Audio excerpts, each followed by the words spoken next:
Ayan, tapos na. Ang ganda.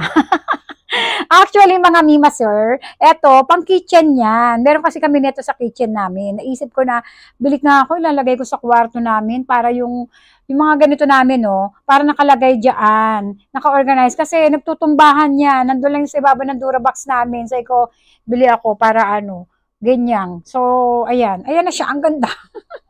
Matibay yan, matibay. Proven ko na yan kasi nga, and tested. Kasi nga, yun sa ano namin, sobrang tagal na ipakita ko sa inyo. Oh, eto. Ayan. Ang tagal na nito. Tingnan nyo, medyo, ano na nga siya, oh. Madumi. May tissue rito. Ang tagal na nito, mga mimasor. Ang tibay-tibay niya. Tapos, dati pinapatanggal ko siya sa, ano, manggagawa kasi lilipat ko.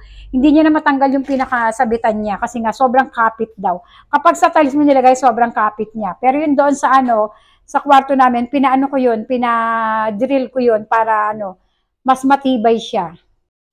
Ayan, kung gusto niyo nito lagay ko sa yellow basket, pwede rin to sa CR, lagay ng mga anik-anik nyo. Ito pala yung iniinom ko, oh.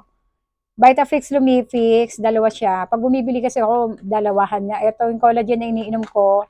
Tapos, ito yung Cosmo Skin GSE para sa pekas! Ito yung aking, ano, tawag dito, sunscreen. Tapos, meron akong, ito, maganda to, Mima. Ewan ko ayaw ng iba. Iba-iba talaga tayo ng balat eh. Pero ako, gusto ko siya. Sobrang hirap nga lang i-blend. O honest, oo. Pero gusto ko siya. Basta kailangan meron muna ako nito. Ganun lang. Ayan, basta ito yung ano natin. Kung gusto nyo, lagay sa yellow basket.